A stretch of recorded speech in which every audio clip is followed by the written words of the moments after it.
அனைவருக்கும் வணக்கம். அடிக்கடி ஏப்பம் மற்றும் தொண்டை எரிச்சல் எதனால் ஏற்படுகிறது? வயிற்று அமிலம் உணவு குழாய் வழியாக தொண்டை வரை மேல் நோக்கி வருவதை தான் இவ்வாறு சொல்கிறோம். இவை ஏன் ஒன்றாக ஏற்படுகிறது?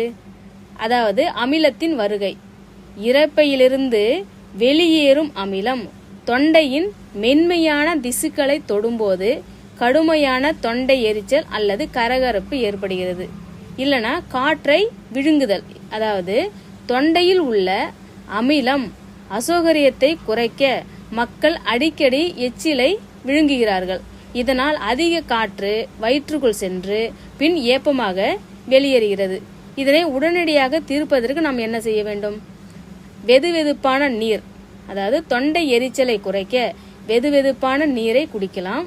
அல்லது ஜீரகம் அல்லது சோம்பு நீர்.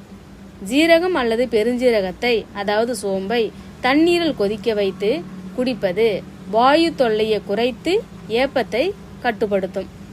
அடுத்து சாப்பிட்ட பின் செய்ய வேண்டியவை என்னென்ன? சாப்பிட்டவுடன் படுக்கக்கூடாது.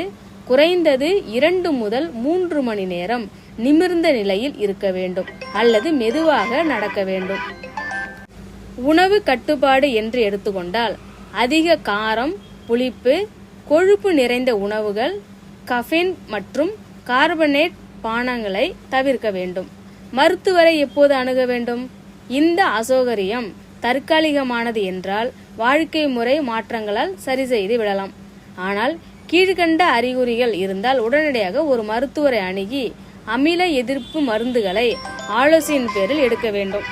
அதாவது வாரத்திற்கு 2 முறைக்கு மேல் தீவிர எரிச்சல் ஏற்படுதல், உணவை விழுங்குவதில் சிரமம் அல்லது வலி, விவரிக்க முடியாத உடல் எடை குறைவு அல்லது வாந்தி, இது மாதிரி ஏதாவது அறிகுறி இருந்தால் உடனடியாக மருத்துவரை அணுகி ஆலோசனை பெறுவது அவசியமாகிறது.